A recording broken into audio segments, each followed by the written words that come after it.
Hai, nama saya Dan Silen dari DSM 5 dari Kolej Yayasan Pelajaran Johor. Okey, hari ini saya nak membentangkan tentang apakah faktor-faktor yang menyebabkan majikan gagal. Okey. Untuk basic, saya nak terangkan inisiatif gaji minimum kebangsaan telah diumumkan oleh Perdana Menteri dalam pembentakan bajet pada 15 Oktober. Dasar ini bertujuan untuk memastikan pekerja dapat memenuhi keperluan asas dan menyediakan suasana sesuai untuk industri dalam meningkatkan nilai rantaian pengeluaran mereka. Gaji minimum adalah gaji pokok seperti yang ditetapkan dalam Perintah Gaji Minimum Seksyen 2 Akta 732. Tidak termasuk apa-apa allowance atau bayaran lain. Dasar gaji minimum juga meliputi pekerja yang dibayar secara upah, ikut kerja, beratan, tugasan perjalanan dan atau komisen.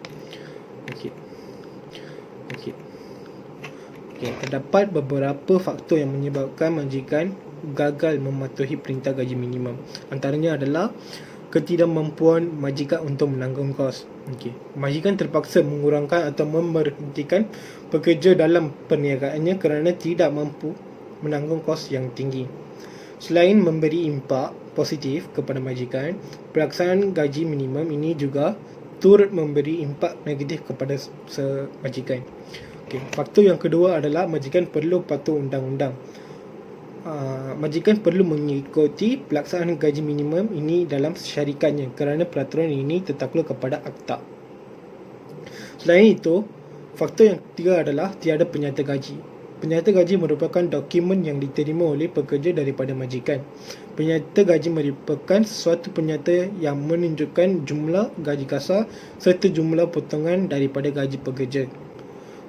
Faktor keempat adalah majikan tidak mendaftar pekerja. Ini juga akan menjadikan majikan mesti mendaftarkan pekerja di bawah perkeso dalam tempoh tidak lewat daripada 30 hari dari tarikh seseorang pekerja diambil pekerja supaya pekerja dapat menikmati faedah kumpulan wang simpanan pekerja ataupun KWSP, Pertubuhan Keselamatan Sosial Perkeso ataupun potongan cukai berjadual PCB, zakat dan pinjaman pekerja. Faktor kelima adalah majikan membuat potongan gaji yang tidak sah. Menurut Seksyen 24 Akta Kerja, majikan hanya ada hak untuk pemotongan gaji hanya jika berlakunya kesilapan majikan terlebih membayar gaji mesti ditolak dalam masa 3 bulan selepas terlebih bayar. Seterusnya, pemotongan gaji untuk pekerja yang telah diberhentikan untuk hari yang tidak lagi bekerja.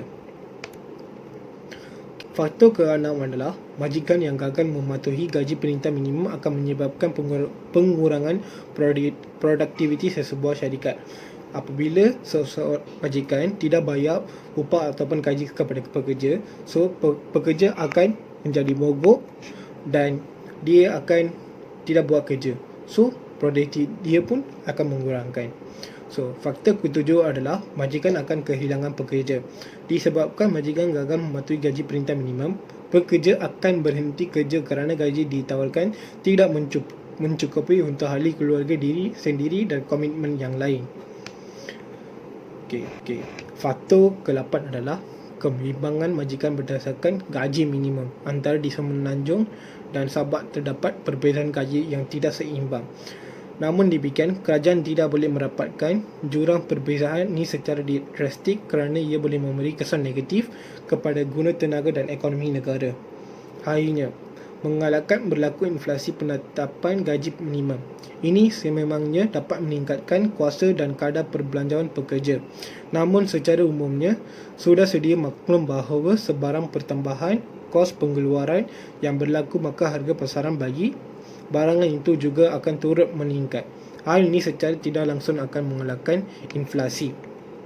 Kesimpulannya adalah gaji adalah salah satu elemen yang paling penting ataupun utama yang terkandung di dalam kontrak perkhidmatan atau dalam cadangan setiap perundingan kolektif di sesuatu perjanjian kolektif, sama ada perjanjian kolektif yang baru ataupun memperbaharui perjanjian kolektif yang lama di antara kesatuan pekerja dengan majikan atau kesatuan majikan, manakala gaji minimum adalah gaji pokok seperti yang ditetapkan dalam Perintah Gaji Minimum Seksyen 2 Akta 732, tidak termasuk apa-apa allowance atau bayaran lain. Itu saja daripada saya. Sekian, terima kasih.